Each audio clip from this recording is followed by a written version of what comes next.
Hello everybody, we're working on a 2014 Jeep Cherokee, Grand Cherokee. We're programming a new key into the vehicle.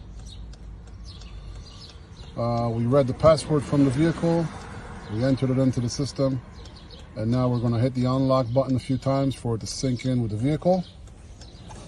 I usually like to put it in the armrest right here and pressing unlock a few times. There we go. There we go. Car's responding to the buttons.